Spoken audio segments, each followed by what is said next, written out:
नमस्कार दोस्तों, स्वागत है आपका डोर स्टेप एजुकेशन में। दोस्तों, हमारी कैरियर गाइडेंस सीरीज में आज हम बात करेंगे देश के सबसे बड़े सेक्टर एग्रीकल्चर सेक्टर के बारे में। दोस्तों, हमारे जो युवा साथी एग्रीकल्चर के क्षेत्र में अपना कैरियर बनाना चाहते हैं, ये वीडियो उनके लिए बहुत महत्वपूर्ण है।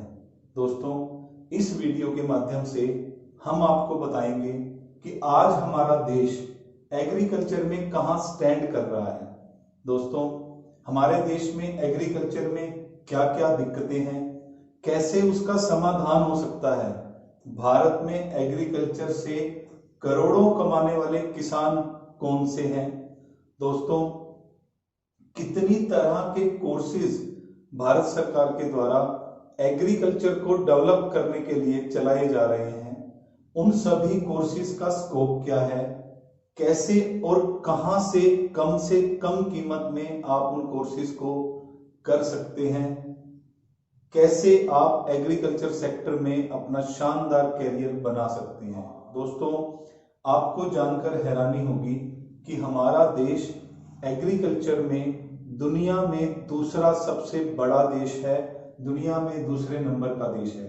दोस्तों, पूरे विश्व में भारत के एग्रीकल्चर सिस्टम को समझने के लिए और दुनिया के दूसरे देशों के एग्रीकल्चर सिस्टम को समझने के लिए आपको स्क्रीन पर दिए गए इस डेटा को समझना होगा। दोस्तों, स्क्रीन पर आपको दुनिया के टॉप 10 देशों के बारे में जानकारी दी गई है, जो एग्रीकल्चर में दुनिया के टॉप 10 देशों की लिस्ट के अंदर आते हैं। सबसे पहले अगर हम बात करें, दुनिया का नंबर 1 देश एग्रीकल्चर सेक्टर के बारे में चाइना है, दूसरे नंबर पे भारत है, तीसरे नंबर पे यूएस है, उसके बाद Brazil, Russia, France, Mexico, Japan, Germany और टर्की।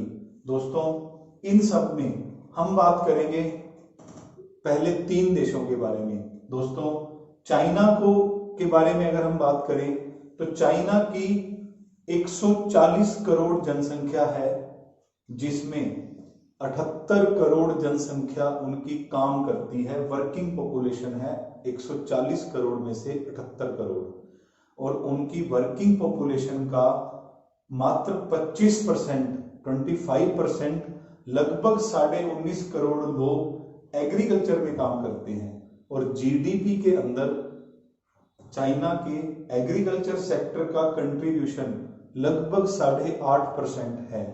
अगर हम वॉल्यूम के बारे में बात करें कि टोटल कितने की प्रोडक्शन चाइना एग्रीकल्चर में करता है, तो लगभग 74 लाख करोड़ रुपए की प्रोडक्शन चाइना में एग्रीकल्चर के अंदर होती है।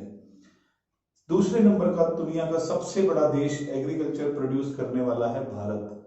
भारत की जनसंख्या 137 करोड़ है, जिसमें हमारे देश में 52 करोड़ लोग वर्किंग हैं। यहां इस डिफरेंस को समझने की कोशिश करिए कि चाइना में 140 में से 78 करोड़ लोग काम करते हैं, और हमारे देश में 137 में से 52 करोड़ लोग काम करते हैं।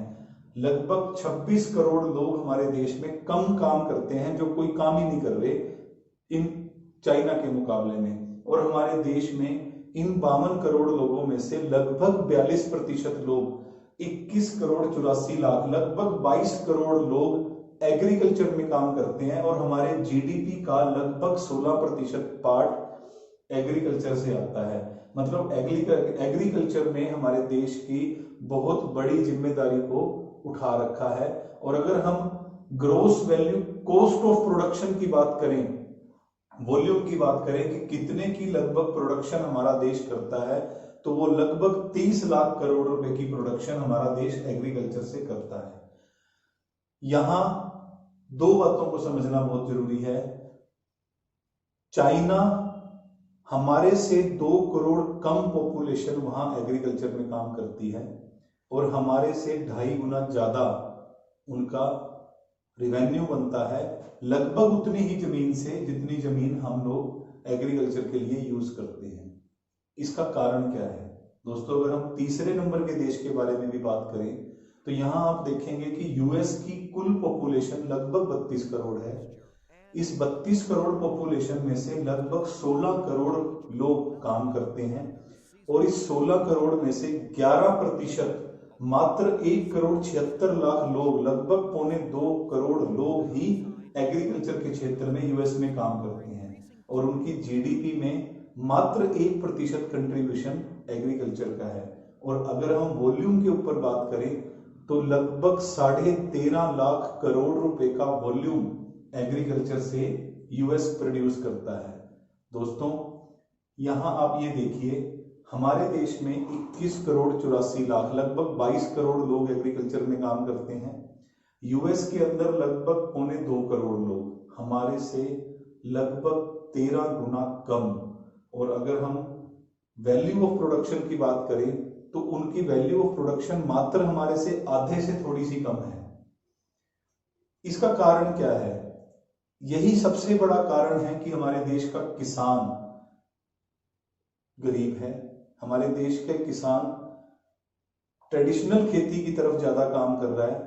इन सब के पीछे जब हमने आपके लिए एग्रीकल्चर के स्कोप के बारे में जानकारी इकट्ठा करना शुरू किया तो ये चौंकाने वाले आंकड़े हमें अलग अलग जगहों से मिले और इनको हमने एक जगह लाकर आपके लिए इकट्ठा किया ताकि आपको हमारे देश के और विश्व के एग्रीकल्चर सेक्टर के बारे में सही और सटीक जानकारी मिल सके।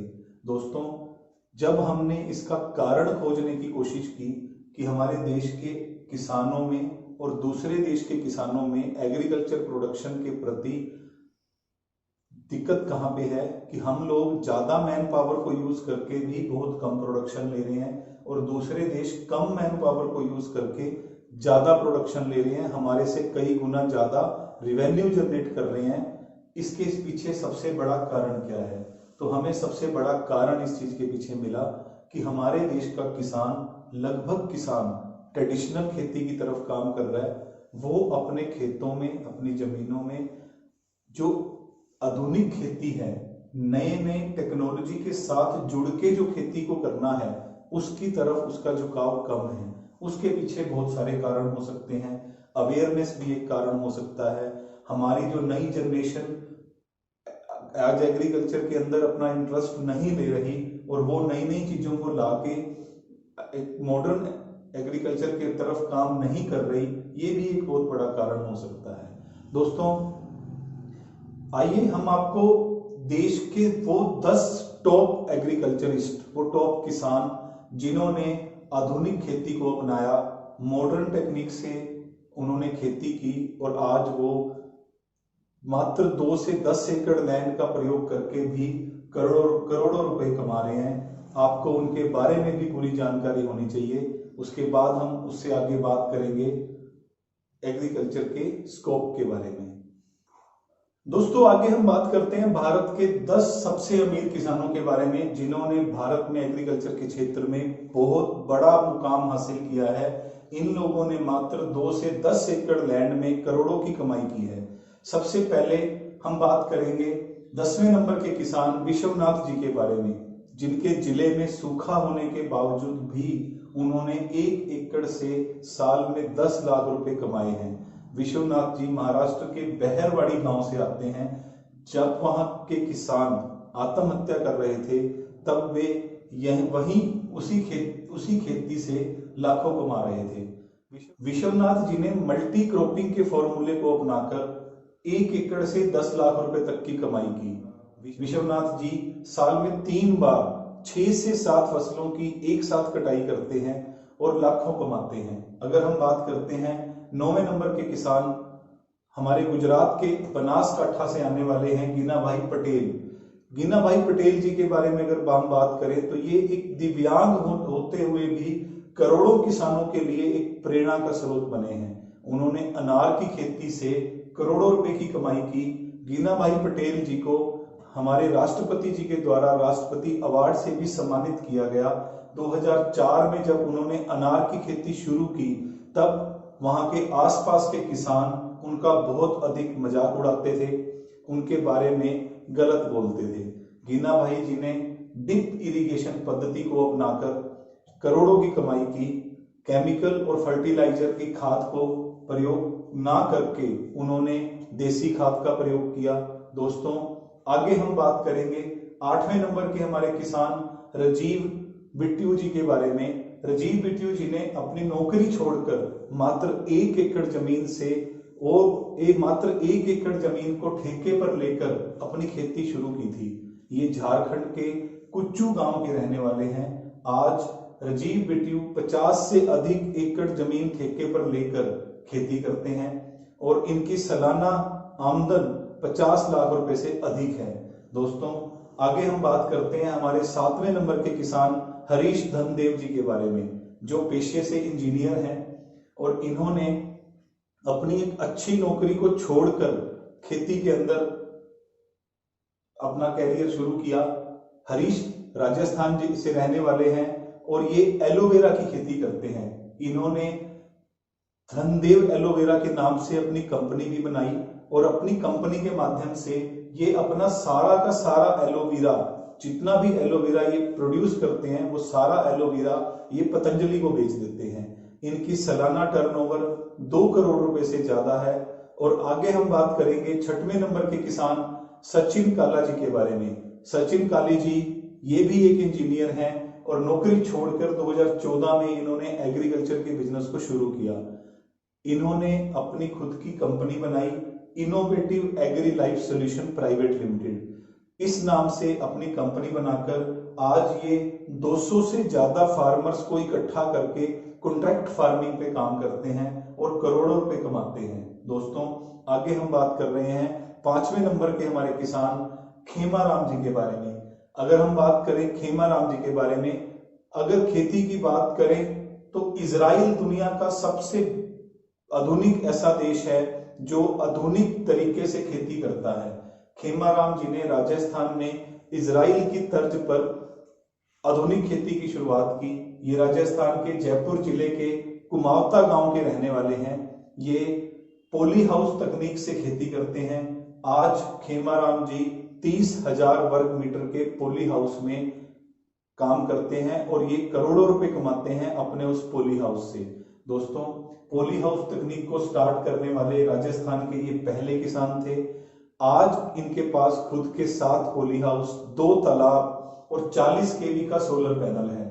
चौथे नंबर के किसान के बारे में हम बात करते हैं। इनका नाम है प्रमोद गौतम जी। दोस्तों प्रमोद गौतम जी 2006 में ऑटोमोबाइल इंजीनियर की नौकरी छोड़कर 25 एकड़ से मूंगफली की खेती इन्होंने शुरू की थी। शुरू में इनको मूंगफली की खेती से बहुत नुकसान हुआ, लेकिन उसके बाद इन्होंने आधुनिक खेती को समझते हुए बागवानी से खेती करना शुरू किया और उसके बाद इन्होंने संतरा, केला, अंगूर, नींबू और दालों की खेती की।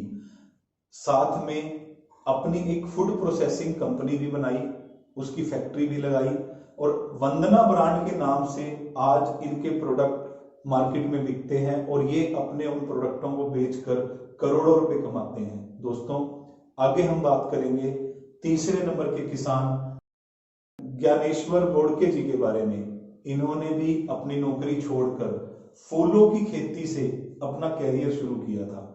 इन्होंने फूलों की खेती का एक स्टार्टअप शुरू किया और फूलों की खेती को स्टार्ट करके आज ये 25 से 30 एकड़ के अंदर सब्जी और फूल उगाते हैं और 1 एकड़ प्लाट की कीमत इनकी करोड़ों रुपए आकी जाती है। दोस्तों इन्होंने अभिनव फार्मर क्लब की शुरुआत की और इस क्लब के साथ आज 3 लाख से ज्यादा किसान जुड़े हैं। इस क्लब की टर्नओवर लगभग 400 करोड़ रुपए से ज्यादा है। दोस्तों इस मॉडल को आज महाराष्ट्र के हर गांव में लागू किया जा रहा है। दोस्तों और इन्हें महाराष्ट्र के मुख्यमंत्री जी के द्वारा भी सम्मानित किया गया है। दोस्तों आगे हम बात करते हैं दूसरे नंबर के किसान जिनका नाम है रमेश चौधरी जी। ये भी राजस्थान के जयपुर के रहने वाले हैं और इन्होंने ये राजस्थान के जयपुर से हैं और इनके पास एक पॉली हाउस है और एक ग्रीन हाउस भी है। इन्होंने खीरा, टमाटर, फूल, मक्का की खेती से सालाना 2 से 3 करोड़ रुपए की कमाई ये करते हैं। दोस्तों अंत में हम बात कर रहे हैं हमारे देश के पहले नंबर के किसान, इनका नाम है राम शरण वर्मा जी। इनके बारे में अगर हम बात करें तो ये यूपी के दौलतपुर गांव के रहने वाले हैं और राम शरण वर्मा जी 2019 में इन्हें हमारे राष्ट्रपति जी के द्वारा पद्मश्री अवार्ड से सम्मानित किया गया था। राम शरण जी ने 1990 में 5 एकड़ जमीन से खेती की शुरुआत की थी और आज 200 एकड़ में ये फार्मिंग करते हैं।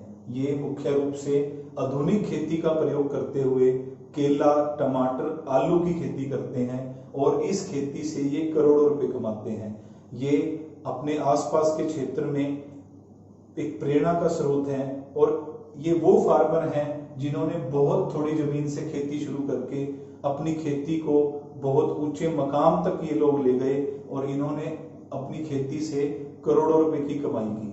दोस्तों, एग्रीकल्चर सेक्टर हमारे देश में बहुत बड़ा स्कोप है। हमारे देश में एग्रीकल्चर सेक्टर में यदि हम अपनी ट्रेडिशनल खेती से मॉडर्न एग्रीकल्चर की तरफ अपनी खेती को लेके जाएं तो इसके अंदर हम एक बहुत अच्छा कैरियर अपना बना सकते हैं। दोस्तों, आगे हम बात कर रहे हैं ऐसी टॉप 10 एग्रीकल्चर फसलों के बारे में जिन्हें करके आप एग्रीकल्चर में लाखों रुपए कमा सकते हैं। दोस्तों, ऐसे कौन कौन से एग्रीकल्चर बिजनेस हैं जो आपको करोड़पति बना सकते हैं? सबसे पहला बिजनेस है बी फार्मिंग का। दोस्तों, मधुमक्खी पालन। ज्यादातर लोग ये समझते हैं कि बी फार्मिंग से सिर्फ शहद ही निकाला जाता है। दोस्तों, ऐसा नहीं है। बी फार्मिंग से बी वैक्स भी निकलता है जो 2000 रुपए किलो बिकता है। दोस्तों, बी फार्मिंग से हम बी पोलन भी निकालते हैं जो लगभग 3500 रुपए किलो बिकती है। बी फार्मिंग से हम बी प्रोपोल्स भी निकाल सकते हैं जो लगभग 4000 रुपए किलो बिकती है। दोस्तों, इससे हमें बी राइपल जेली भी निकलती है जिसकी मार्केट में कीमत लगभग 1500 रुपए किलो है। दोस्तों, इससे हमें बी वेनम भी निकलता है जिसकी मार्केट में कीमत 15 से 20,000 रुपए प्रति ग्राम है। दोस्तों, इसके साथ साथ बी फार्मिंग से हनी भी निकलता है जिसकी मार्केट में कीमत लगभग 300 से 400 रुपए प्रति किलो होती है। दोस्तों, अगला agriculture business idea vanilla farming के बारे में है। वनीला की कीमत लगभग 45,000 रुपए प्रति केजी है मार्केट के अंदर। दोस्तों, वनीला की मांग बहुत ज्यादा है और दुनिया की लगभग 40% आइसक्रीम के अंदर वनीला का प्रयोग होता है। दोस्तों, वनीला का इस्तेमाल चॉकलेट बनाने में, परफ्यूम बनाने में, फेस वॉश बनाने में भी होता है। दोस्तों, तीसरे नंबर पे अगर हम बात करें एग्री बिजनेस आइडिया के बारे में तो वो है मशरूम फार्मिंग का। मशरूम की खेती करके भी आप करोड़ों रुपए कमा सकते हैं। इसकी डिमांड हमारे देश में और विदेशों में बहुत ज्यादा है। दोस्तों, इसकी हार्वेस्टिंग साल में 6 से 7 बार होती है जिससे आप हर 2 महीने में एक फसल ले सकते हैं और उससे लाखों रुपए कमा सकते हैं। दोस्तों, चौथे नंबर पर हम बात करते हैं डेयरी उद्योग के बारे में। दोस्तों, डेयरी उद्योग से भी करोड़ों की कमाई की जा सकती है। पांचवा एग्री बिजनेस आइडिया है फुलवेरी का। दोस्तों, आज फूलों की डिमांड बहुत ज्यादा है। फूलों की खेती को अपनाकर भी अच्छी कमाई की जा सकती है। दोस्तों, छठे नंबर पर आप अपने खेतों में फसलों के साथ साथ पेड़ों की खेती भी कर सकते हैं। 8 से 10 साल बाद जब ये पेड़ बड़े हो जाएंगे तो आप इन्हें बेचकर अच्छी कमाई कर सकते हैं। दोस्तों, अगला बिजनेस आइडिया है पोल्ट्री फार्मिंग के बारे में या मुर्गी पालन के बारे में। इस बिजनेस से भी अच्छी कमाई की जा सकती है। दोस्तों, 8वें बिजनेस में हम आपसे बात करेंगे मछली पालन के बारे में। मछली पालन का बिजनेस भी एक बहुत अच्छा प्रॉफिटेबल बिजनेस है जिसे भी साथ में किया जा सकता है। दोस्तों, इस बिजनेस में भी अच्छी कमाई की जा सकती है। दोस्तों, एलोवेरा की खेती करके भी बहुत अच्छी कमाई की जा सकती है। दोस्तों, हमारे देश में एवरेज किसान के पास 2 एकड़ जमीन है या उससे कम जमीन है। दोस्तों, हमें एक ऐसा मॉडल तैयार करना होगा जिसमें 2 एकड़ जमीन से हमारा एक फार्मर 15 से 20 लाख रुपए की कमाई कर सके। दोस्तों, इसके लिए हमें खेती के आधुनिकीकरण की तरफ जाना होगा। दोस्तों, परंपरागत खेती से ये संभव नहीं है। हमारे देश के 20 करोड़ लोग खेती में काम करने में लगे हैं। दोस्तों, कैसे आप खेती के आधुनिक तरीकों को सीखकर अपनी इनकम बढ़ा सकते हैं और एग्रीकल्चर में अपना कैरियर बना सकते हैं। दोस्तों, इसके लिए जरूरत है ट्रेनिंग की। दोस्तों, भारत सरकार ने पिछले कुछ समय में किसानों को आधुनिक खेती की ट्रेनिंग देने के लिए बहुत सारे छोटे छोटे कोर्स शुरू किए हैं, जिन्हें कोई भी कर सकता है। दोस्तों, हमने इन सभी कोर्सेज को 2 भागों में बांटा है, एक शॉर्ट टर्म कोर्सेज और दूसरे long term courses. Short term courses में हमने उन कोर्सेज को रखा है जिनका कुल समय 1 महीने से 6-7 महीने के बीच में है। दोस्तों, लॉन्ग टर्म कोर्सेज के अंदर हमने उन कोर्सेज को रखा है जिनको करने का समय 1 साल या 1 साल से ज्यादा का है। दोस्तों, आइए हम बात करते हैं सबसे पहले शॉर्ट टर्म कोर्सेज के बारे में। दोस्तों, शॉर्ट टर्म कोर्सेज में बहुत सारे कोर्सेज भारत सरकार द्वारा शुरू किए गए हैं, लेकिन हमने उनमें से मुख्य लगभग 40-45 कोर्सेज निकाले हैं और बाकी सभी कोर्सेज की डिटेल हमने डिस्क्रिप्शन के अंदर साथ दी हुई है। आप डिस्क्रिप्शन में जाकर सभी कोर्सेज के बारे में भी जानकारी ले सकते हैं और स्क्रीन पर दिखाए गए हमारे मुख्य कोर्सेज जो 1 महीने से लेके 6 महीने के बीच के समय में आते हैं, इनके बारे में हम आपको आज जानकारी दे रहे हैं, जिनकी ट्रेनिंग लेकर आप अपने छोटे से खेत से कम जमीन से भी लाखों रुपए की कमाई कर सकते हैं। दोस्तों, सबसे पहले कोर्स के बारे में हम बात कर रहे हैं पैडी फार्मर के बारे में। दोस्तों, उसके बाद maize cultivator, pulse cultivator, wheat cultivator, cotton cultivator, soybean cultivator, sugar cane cultivator, jute and mustard cultivator, organic grower और गार्डनर। इसके अलावा दोस्तों nursery worker, heritage gardener, animal health worker, artificial insemination technician, goat farming, piggery farming, veterinary clinical assistant, दोस्तों chilling plant technician, dairy farmer entrepreneur, milk tester, stud farm worker, horse trainer, poultry farm manager, citrus fruit grower, coconut grower, coffee plantation worker, essential oil extractor, mango grower, banana grower, tea plantation worker, spice crop cultivator, fishing gear technician, hatchery technician, bamboo grower, timber grower, beekeeper, mushroom grower, vermicompost producer, cold storage manager, warehouse worker. दोस्तों, इसके अलावा भी बहुत सारे ऐसे course हैं जो मात्र 1 से लेके 6 महीने के बीच में सीखे जा सकते हैं। इन सब की ट्रेनिंग लेकर आप अपने खेत, अपने एरिया, अपनी सोइल की कैपेसिटी के हिसाब से अपने एरिया के अंदर इन नई आधुनिक तकनीकों का प्रयोग करके आधुनिक खेती की तरफ जा सकते हैं। हमारे वो युवा साथी जो एग्रीकल्चर के अंदर अपना बड़ा कैरियर बनाना चाहते हैं, उनके लिए भारत सरकार द्वारा बहुत सारे ग्रेजुएट कोर्सेज भी चल रहे हैं, जैसे कि BSc agriculture, BSc in dairy farming, BSc in plant science, BSc in agriculture biotechnology, BSc in agriculture and food science, BSc in horticulture, BSc in fishery science, BSc in plant pathology, BSc in forestry, BSc in agriculture management, BBA in agriculture management, BTech in agriculture technology, BTech in agriculture information technology, BTech in dairy technology, और इसके अलावा और भी बहुत सारे graduate courses हैं जो हम कर सकते हैं और इन्हें करके अपना एक अच्छा एग्रीकल्चर कैरियर बना सकते हैं।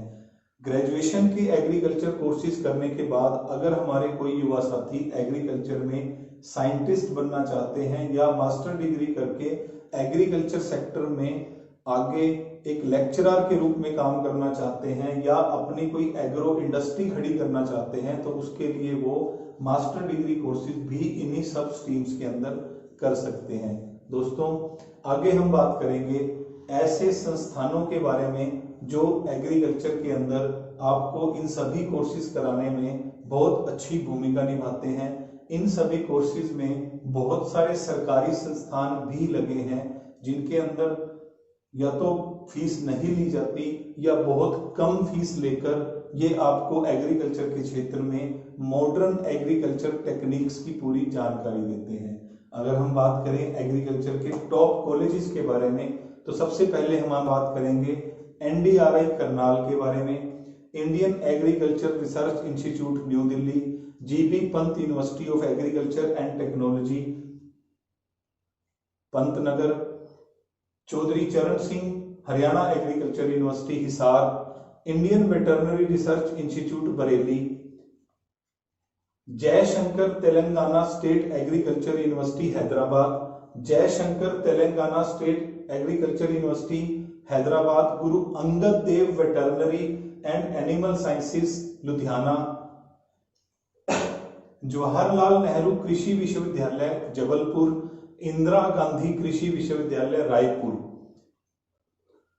Chaudhary Shravan Kumar Himachal Pradesh Krishi Vishwavidyalaya Palampur, doctor Yashwant Singh Parmar university of horticulture and forestry Solan Himachal Pradesh, Sher e Kashmir university of agriculture science and technology Kashmir Srinagar, Navsari agriculture university Navsari, Sardar Vallabh Bhai Patel university of agriculture and technology Meerut, university of agriculture sciences Dharwad, central institute of fishery education Mumbai, Bihar agriculture university Sabour, Rajmata Vijaya Raje Krishi Vishwavidyalaya Gwalior, Junagadh agriculture university Junagadh. दोस्तों और भी बहुत सारे हमारे देश के agriculture के top university और कॉलेजेस हैं जिनकी पूरी डिटेल पूरी लिस्ट हमने अपने डिस्क्रिप्शन में दी है। दोस्तों अंत में मैं आपको सिर्फ इतना कहना चाहूंगा कि एग्रीकल्चर में हमारे देश में खूब स्कोप है, सिर्फ जरूरत है हमें पुराने तरीकों को बदलकर नए तरीकों से एग्रीकल्चर को अपनाने की। हमारे देश के बहुत सारे युवा साथी जो एग्रीकल्चर परिवारों से आते हैं वो अपने एग्रीकल्चर के काम को छोड़कर कहीं ना कहीं सरकारी नौकरी या किसी और काम की प्रिपरेशन में लगे हुए हैं। दोस्तों यदि आप सरकारी नौकरी की अगर बात करें तो अगर 1000 वैकेंसी कहीं सरकारी नौकरी के अंदर आती है तो उसके लिए कंपटीशन करने वाले लोग कम से कम 10 लाख होते हैं। दोस्तों मैं आपसे अनुरोध करूंगा कि यदि आप एग्रीकल्चर परिवार से संबंध रखते हैं तो अपने खेत के अंदर कैसे आप आधुनिक तकनीक का प्रयोग करके अपने उसी एग्रीकल्चर में बहुत आगे बढ़ सकते हैं, कैसे आप अपना कैरियर बना सकते हैं, उसके ऊपर समय लगाइए, अपने सही कोर्स का चुनाव कीजिए और उसकी सही ट्रेनिंग लेकर एग्रीकल्चर में देश को भी आगे बढ़ाइए और आप भी आगे बढ़िए। दोस्तों हम प्रयास कर रहे हैं आपके लिए हर सेक्टर के अंदर धीरे धीरे ऐसी जानकारियां इकट्ठी करने की जो आपको आपका कैरियर बनाने में उस पर्टिकुलर सेक्टर में मदद कर सके।